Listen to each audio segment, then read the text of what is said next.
Assalamualaikum. Kali ini kita akan menyimak kisah inspiratif tentang seorang pastor yang menemukan hidayah melalui perjalanan panjangnya mencari kebenaran, hingga akhirnya memeluk Islam bersama jemaatnya. Ingatlah kalian, apapun itu, Allah pasti akan membalas siapa saja yang melakukan kebaikan di jalannya, sebagaimana orang-orang yang berhati tulus dalam mencari petunjuk selalu mendapatkan rahmat-Nya.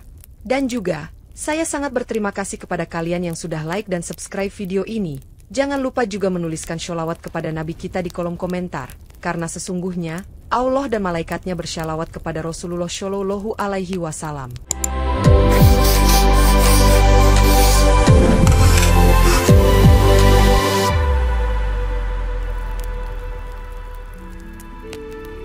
Pastor Thomas Caldwell adalah sosok yang disegani di kota kecil di Montana, memimpin sebuah gereja tua dengan jemaat yang setia. Dan setiap minggu ia selalu berdiri di mimbar memberikan khotbah penuh semangat. Kehidupan sehari-harinya dipenuhi oleh pelayanan, mulai dari memberikan makanan kepada tunawisma hingga mengunjungi rumah sakit untuk mendoakan pasien yang membutuhkan. Meskipun demikian, ada kehampaan dalam hatinya yang tidak ia ceritakan kepada siapapun. Rasa seperti ada sesuatu yang hilang meski ia telah melakukan semua kewajiban agamanya.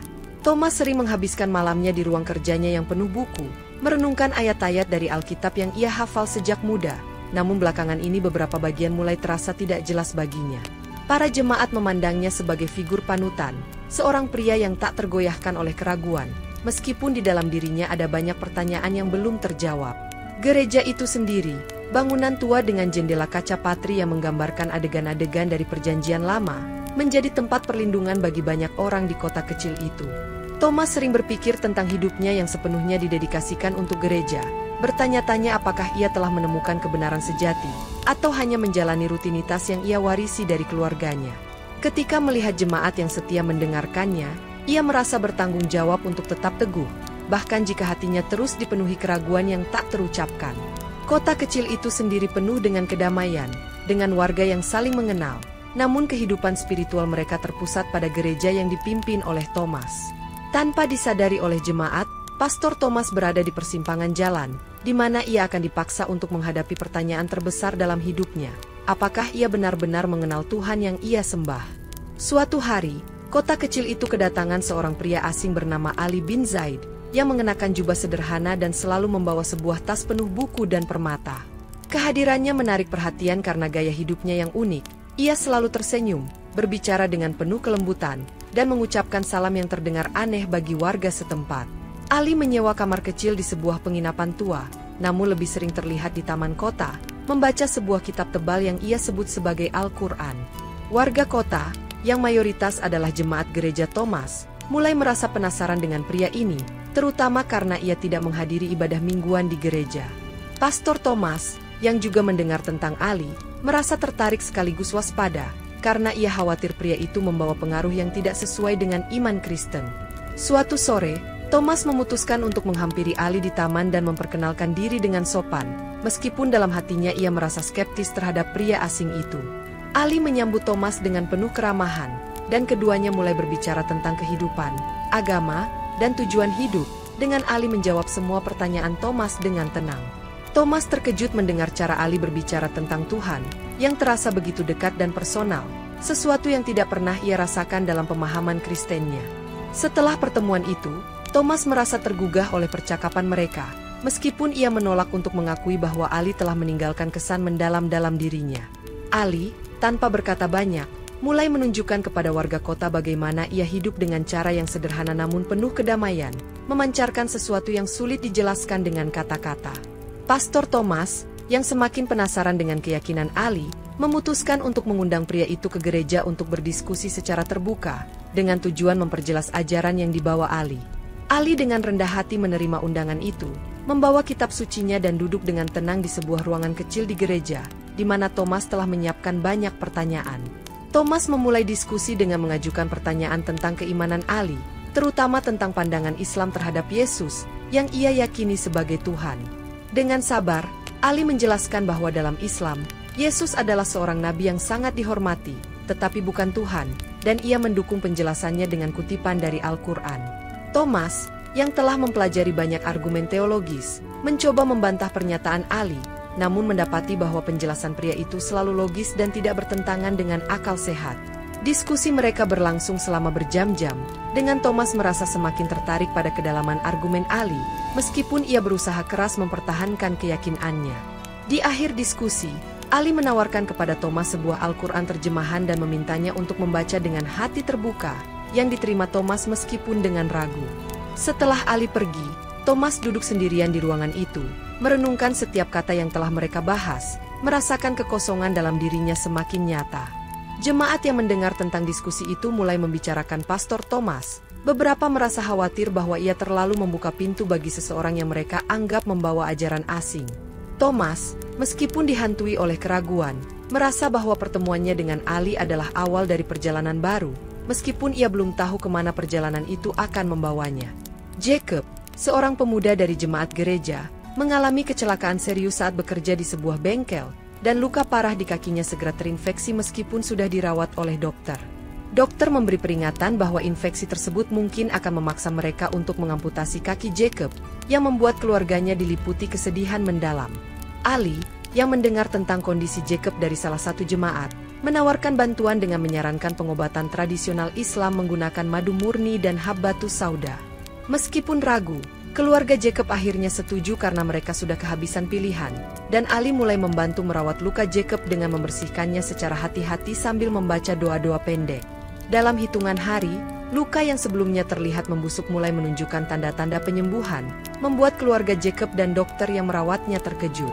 Kabar tentang pemulihan Jacob menyebar dengan cepat di antara jemaat, dan banyak orang mulai bertanya-tanya bagaimana sesuatu yang sederhana seperti madu bisa menyelamatkan kaki Jacob.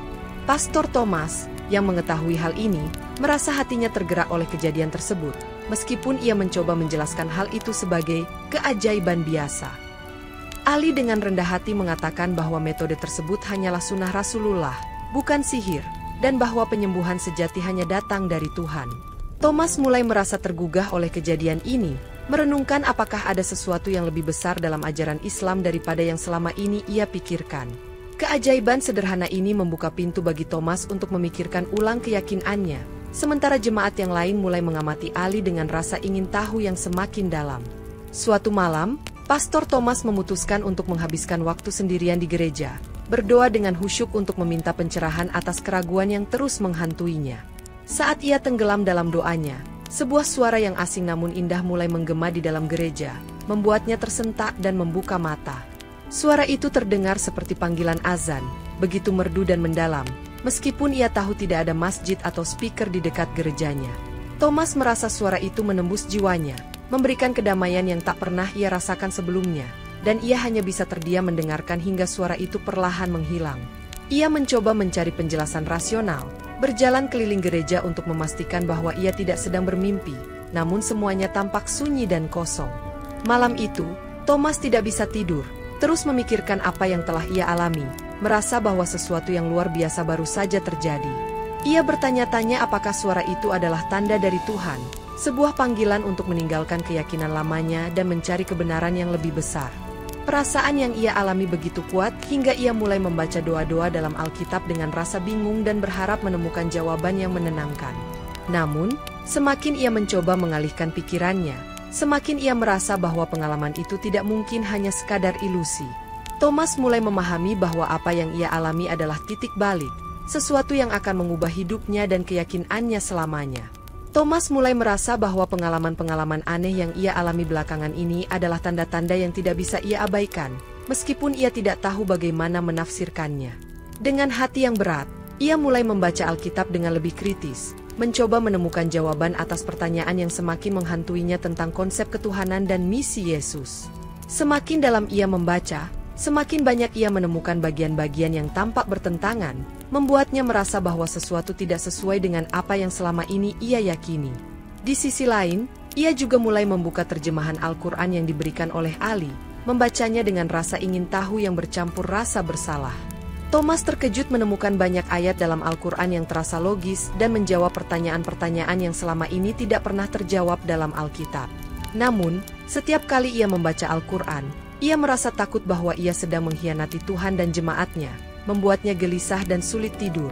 Ia mulai menyembunyikan Al-Quran itu di laci mejanya, Hanya membacanya saat ia yakin tidak ada yang melihat, karena ia tidak siap menghadapi penilaian dari jemaat atau dirinya sendiri. Thomas sering teringat pada percakapan dengan Ali, terutama tentang konsep Tuhan yang esa, yang terasa masuk akal tetapi bertentangan dengan apa yang diajarkan gereja selama ini. Dalam doanya, ia meminta Tuhan untuk menunjukkan jalan yang benar, meskipun ia merasa takut dengan jawaban yang mungkin akan ia temukan.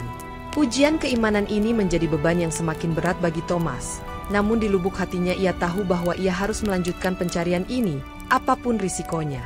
Pastor Thomas bersama beberapa jemaat gereja mengorganisir perjalanan mendaki sebuah gunung yang indah di Montana, sebagai bentuk kegiatan kebersamaan dan refleksi spiritual. Ali ikut serta dalam perjalanan itu setelah diundang oleh salah satu jemaat, meskipun sebagian dari mereka memandang kehadirannya dengan penuh kecurigaan.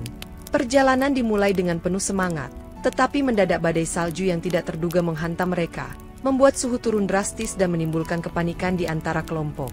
Sebagian jemaat mulai menunjukkan tanda-tanda hipotermia, tangan mereka membeku, dan beberapa bahkan kesulitan bergerak karena hawa dingin yang menggigit. Dalam situasi tersebut, Ali dengan tenang mempraktikkan sunnah Rasulullah, seperti menggunakan tayamum dengan salju untuk berwudu dan sholat dalam posisi darurat, memohon perlindungan kepada Tuhan. Pastor Thomas memperhatikan bahwa Ali tetap terlihat tenang meskipun badai semakin hebat, sementara yang lain berjuang melawan hawa dingin dengan rasa putus asa. Ali juga membantu beberapa jemaat, menunjukkan cara melindungi tubuh mereka dengan teknik sederhana yang menurutnya diajarkan oleh Rasulullah, seperti menjaga pernapasan tetap teratur. Anehnya, tubuh Ali tampak tetap hangat, sementara yang lain menggigil hebat, membuat beberapa jemaat mulai bertanya-tanya bagaimana ia bisa bertahan dalam kondisi seperti itu. Ketika badai akhirnya reda, banyak orang mulai menganggap Ali membawa berkah yang menyelamatkan mereka, meskipun sebagian tetap curiga bahwa hal itu adalah sihir. Kejadian tersebut semakin menambah kegundahan di hati Pastor Thomas, yang mulai bertanya-tanya apakah ada sesuatu yang benar-benar luar biasa dalam ajaran Islam yang selama ini tidak ia pahami. Setelah kejadian di gunung, desas-desus mulai menyebar di kota kecil itu bahwa Ali adalah seorang penyihir yang membawa pengaruh buruk ke komunitas mereka. Beberapa warga yang fanatik menganggap tindakan Ali selama badai salju adalah bukti bahwa ia memiliki kekuatan gaib yang tidak berasal dari Tuhan. Mereka mulai mendesak Pastor Thomas untuk mengusir Ali dari kota, mengancam akan meninggalkan gereja jika ia tidak segera bertindak. Thomas, yang sudah mulai merasakan ada kebenaran dalam ajaran Ali, terjebak di antara kesetiaannya kepada jemaat dan pencariannya sendiri akan kebenaran. Ali, meskipun mendengar tentang tuduhan tersebut, tetap tenang dan tidak membela dirinya, hanya mengatakan bahwa ia hanyalah hamba Tuhan yang mengikuti sunnah Rasulullah. Semakin keras tekanan dari warga, semakin Thomas merasa bahwa ia harus mengambil keputusan, meskipun ia belum siap menghadapi konsekuensi yang mungkin terjadi. Beberapa jemaat yang menyaksikan keajaiban selama badai salju mulai mempertanyakan tuduhan tersebut, tetapi mereka tetap takut untuk melawan arus opini mayoritas. Situasi semakin memanas ketika sekelompok warga datang ke gereja, menuntut Thomas untuk mengadakan pertemuan dan mengutuk Ali secara terbuka. Thomas, yang semakin merasa yakin bahwa Ali adalah sosok yang membawa pesan kebenaran, mulai menyadari bahwa ia tidak bisa terus berdiam diri menghadapi tekanan ini. Di dalam hatinya, ia tahu bahwa pertemuan ini akan menjadi momen penting, di mana ia harus memutuskan apakah ia akan tetap bersama jemaatnya atau mengikuti kebenaran yang ia rasakan. Malam setelah tekanan dari warga semakin memuncak, Thomas berdoa dengan penuh kegelisahan, memohon kepada Tuhan untuk menunjukkan jalan yang benar. Dalam tidurnya, ia bermimpi berada di sebuah tempat yang asing namun indah, dengan padang pasir yang luas dan langit yang bercahaya. Seorang lelaki bercahaya datang menghampirinya, memperkenalkan dirinya sebagai Muhammad, Rasulullah, dengan senyuman yang penuh kasih dan kedamaian.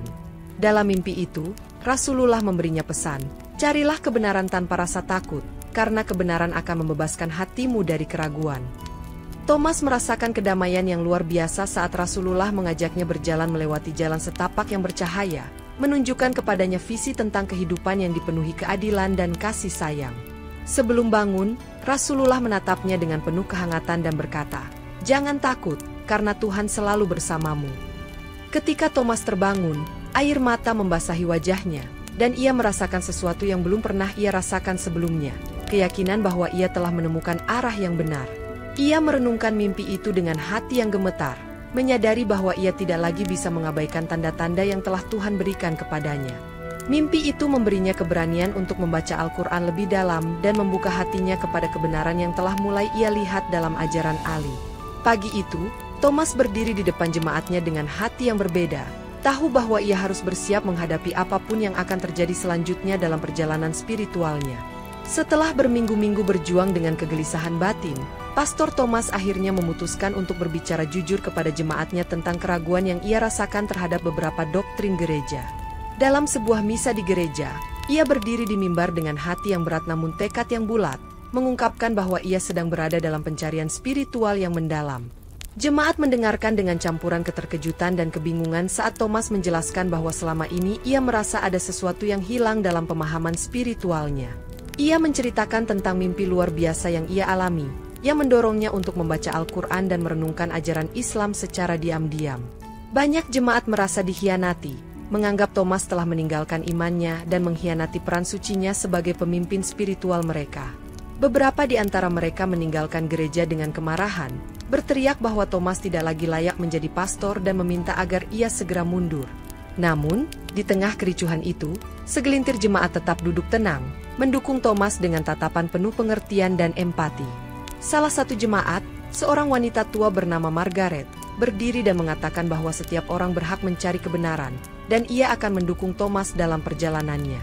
Dukungan kecil itu memberi Thomas keberanian untuk melanjutkan pencariannya, meskipun ia tahu sebagian besar jemaat mungkin tidak akan pernah memaafkannya. Setelah misa berakhir, Thomas duduk sendirian di gereja yang kosong, berdoa dengan air mata, memohon kepada Tuhan untuk membimbingnya melewati cobaan berat ini. Beberapa hari setelah pengakuannya, Thomas berjalan melalui pusat kota dengan hati yang masih dipenuhi keraguan dan rasa sakit akibat reaksi jemaatnya. Ia melihat kerumunan orang berkumpul di jalan, dan di tengah keramaian itu, seorang pria tua terbaring lemah setelah tertabrak mobil. Thomas segera mengenali Ali yang ada di sana, berlutut di samping pria itu, tampak tenang meskipun situasinya genting. Ali memegang tangan pria tua itu dengan lembut, membaca doa dalam bahasa Arab, sementara orang-orang di sekitarnya menonton dengan rasa penasaran dan cemas. Dalam hitungan detik, darah yang mengalir deras dari luka pria itu tiba-tiba berhenti, dan ia mulai sadar kembali, membuat semua orang tertegun. Thomas menyaksikan kejadian itu dengan penuh rasa takjub, merasakan sesuatu dalam dirinya runtuh. Ia mulai menyadari bahwa apa yang ia yakini selama ini mungkin tidak seutuhnya benar. Kerumunan orang mulai berbisik, beberapa memuji Ali sebagai orang suci, sementara yang lain menganggap itu hanya kebetulan belaka. Thomas mendekati Ali dengan air mata mengalir, bertanya dengan suara gemetar apa yang sebenarnya terjadi dan bagaimana hal seperti itu bisa terjadi begitu saja. Ali menjawab dengan rendah hati bahwa semuanya adalah kehendak Tuhan, dan bahwa doa yang ia baca hanyalah sebuah cara untuk memohon pertolongan darinya. Kejadian itu mengguncang keyakinan Thomas sepenuhnya, membuatnya merasa bahwa ia telah diperlihatkan sesuatu yang tidak bisa lagi ia abaikan. Setelah merenungkan semua yang telah ia alami, Thomas akhirnya memutuskan bahwa ia tidak bisa lagi menunda panggilan hatinya untuk mengikuti kebenaran yang ia temukan. Dalam sebuah pertemuan kecil di gereja, dengan beberapa jemaat yang masih setia dan Ali yang hadir di sana, Thomas berdiri dengan penuh keberanian untuk mengungkapkan keputusannya. Ia mengucapkan syahadat dengan suara yang lantang, disaksikan oleh Ali dan beberapa jemaat yang terkejut namun tidak bisa mengingkari ketulusan yang terpancar dari wajahnya. Ali membimbingnya dengan lembut, menjelaskan arti dari setiap kata dalam syahadat dan makna mendalam di balik kalimat tersebut. Beberapa jemaat menangis, sebagian karena merasa kehilangan seorang pastor, sementara yang lain tersentuh oleh keberanian Thomas untuk mengikuti hati nuraninya. Thomas merasakan kedamaian luar biasa dalam hatinya setelah mengucapkan syahadat, sesuatu yang belum pernah ia rasakan selama hidupnya sebagai pastor.